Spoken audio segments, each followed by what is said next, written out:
So here we have the Ford Kuga Titanium X automatic on an 18 plate. I'm going to start off by showing you around the outside of the car, then we'll hop in and run through some controls on the inside. From the outside you can see it's a 5-door car with alloy wheels and tinted windows. Let's start off inside the boot and then work our way around the rest of the car from there. So the tailgate on this car is electric in terms of its opening. So there's a number of ways you can do that. You can either press the button on the tailgate, you can wave your foot underneath the rear bumper of the car. There's a video showing how that works on our website and Facebook page. Or you can double click the bottom of this key and that will open up for you. As we approach the back of the car, you'll see we have reversing sensors. This car's also got a full colour reversing camera. Plenty of boot space, as you can see, along with that 60/40 split folding rear seat. Okay, so we're just going to work our way back round to the front of the car now, and then we'll hop in and run through some controls on the inside.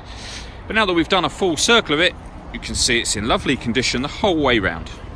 Just briefly before we climb in, I think it's well worth seeing the interior from this exterior point of view. You get full leather seats. The driver's seat is electronically adjustable. They are the controls on the side of the seat there. There's plenty to run through on the dashboard as well, so let's hop in and we'll do that now. Okay, so now that we're inside the car, we're going to start with the dials. On the left-hand side, we have the rev counter, and on the right-hand side, the speedometer.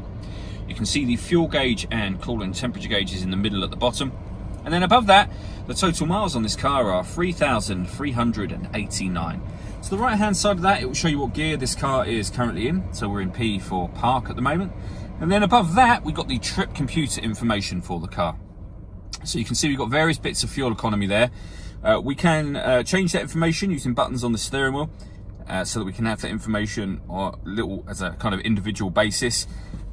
Can also have the digital readout for the speedometer, which you see displayed on the screen just now. And the buttons I was using to do that are these ones on the left hand side, beneath which we've got cruise control and speed limiter. Then on the other side of the steering wheel we have stereo controls as well as voice activation for the phone. So hit that button in the middle, ask it to dial anyone in your contacts list, and it can do that for you without you having to take your phone from your bag or pocket. That is of course once you paired your phone up, and that is done on the touchscreen over in the center. Hit this box and then hit pair phone.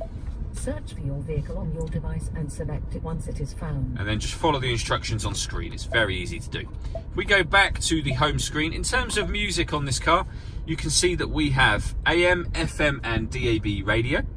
We've also got a CD player. We can stream music wirelessly via Bluetooth audio. And we've also got 2 separate USB inputs. So if you were to plug in a device into either or both of those, you'll have those 2 boxes appear up there as extra options on top of what you see. If we go back again to the home page, we've also got satellite navigation. There's a full video showing exactly how this works on both our website and our Facebook page, which are well worth checking out. And then finally for the screen, we've got a full colour reversing camera that I mentioned before. So you can see not only is it colour, it's got guidelines showing you where the car is headed in relation to the image that you see behind you. You can also see quite clearly the rear bumper of the car here, so it does make it very easy to park. If we work our way down, we have the dual zone climate control, so you can adjust the temperature on the passenger side and the driver side. Fan speed up from here or down from the other side. Determine where you'd like the air to be distributed within the car and then hit that button to turn the air conditioning on. Or you can hit auto and the car will maintain those temperatures by taking control of the fan speed itself. You can override that at any time you wish to by readjusting the fans accordingly. We have a proper heated front screen as well as the heated rear screen. Driver seat with 3 different heat settings and the same on the passenger side. We've even got a heated steering wheel. Hit that button just there and that will heat the steering wheel for you. To the right hand side of that, this button will open up the tailgate from inside the car. And this turns off the stop and start. So this car is designed to cut out in traffic when you're stationary to save you fuel. Hit that button to turn that system off. And that's the fully automatic gearbox. We have a 12-volt charging socket and electronic handbrake. And then all the way back in the central armrest, the 2 USB inputs that I mentioned.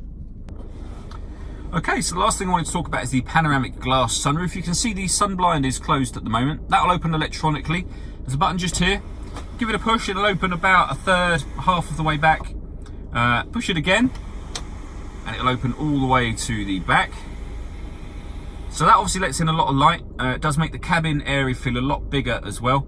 But you can, should you wish to, open the front section as a sunroof as well. So that will let in a lot of extra air. All that leaves me to say is thank you for taking the time to watch this video. If you'd like to come and see the car in person and have a test drive, please feel free to call any of our MJA sites. We'd love to hear from you soon.